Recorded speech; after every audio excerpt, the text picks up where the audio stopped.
हाय, hello, कसे आहात? Good afternoon सर्वांना. तर आज सोमवार आणि आत्ता जस्ट कॉलेजवरून आली. एक लेक्चर होतं. लेक्चर घेतलं, बसले थोड्या वेळाने.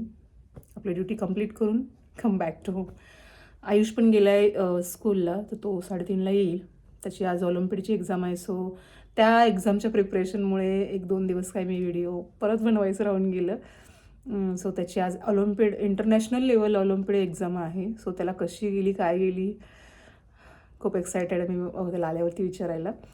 तर लहान मुलांना अशा कॉम्पिटेटिव्ह एक्झाममध्ये बसवणं वगैरे खूप गरजेचं आहे सध्या. कारण त्यांचं त्यांच्याकडे म्हणजे सोशल नॉलेज असेल, जनरल नॉलेज असेल किंवा त्यांचे जे क्रिएटिव्ह नॉलेज असेल, ते या अशा एक्झाममधून तिथं बाहेर येऊ शकतं. रेग्युलर पिरियड वगैरे असतातच.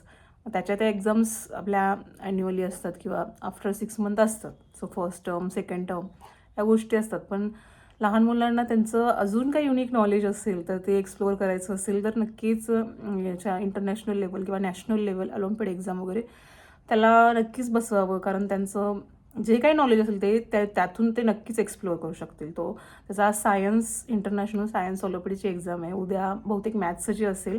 हा मॅथ्सच आहे, इंटरनॅशनल मॅथ्स ऑलिम्पिड.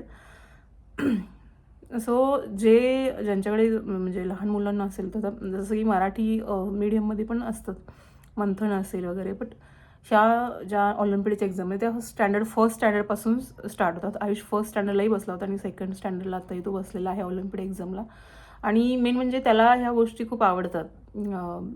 ऑप्शन 4 असतील तर कुठला ऑप्शन करेक्ट असेल ते करणं, बघणं, तिथे जाऊन ते गोल करणं खूप आवडतं त्याला. त्यामुळे मी नेहमी त्याच्या जर पॅरेंटिंगच्या दृष्टिकोनातून बघायला गेलं, तर तो जो गोष्ट एन्जॉय करतोय, त्याला जी गोष्ट कम्फर्टेबल आहे, मी नेहमीच तीच गोष्ट प्रिपेअर करते त्याला देण्याची. मी कधी जबरदस्ती करत नाही, तू हेच केलं पाहिजे, तू तेच केलं पाहिजे. जेव्हा ते स्वतः इंटरेस्ट दाखवेल, तेव्हाच तो मनापासून ते गोष्ट करू शकेल, असं मलाही वाटतं. मी कुठल्याही गोष्टीचं जबरदस्ती त्याला कधीच करत नाही.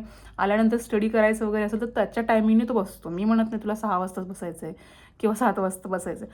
सो अशा केल्यानंतर काय होतं, त्या गोष्टीमध्ये त्याची आवड निर्माण होते, इंटरेस्ट निर्माण होतो. जर आपण जबरदस्ती सगळं करत असतो, तर दे थिंक किंवा ते विचार करतात असं की हे सगळं आई वडिलांसाठीच चालू आहे, तर तसं काही नसतं. सो आली आता, अजून जस्ट घरी आली आहे. 2:30 वाजलेत आणि सो आता आयुष्य येईल, त्याच्यासाठी काहीतरी बनवायचं आहे. सो माझ्या डोक्यात होतं की थालीपीठ बनवूया, कारण माझ्या भोपळ्याच्या वेलाला भरपूर सारे भोपळे आलेत दुधी भोपळे. सो त्यातला मी आत्ता येताना जस्ट एक ताजा भोपळा काढून आणला आहे. तो खिसून मस्त असं त्याच्यामध्ये ज्वारीचं पीठ, बेसन पीठ सगळं मिक्स करून मी त्याच्यासाठी थालीपीठ बनवून देणार आहे. त्याला पण असं आल्यानंतर गरम गरम खायला आवडतं.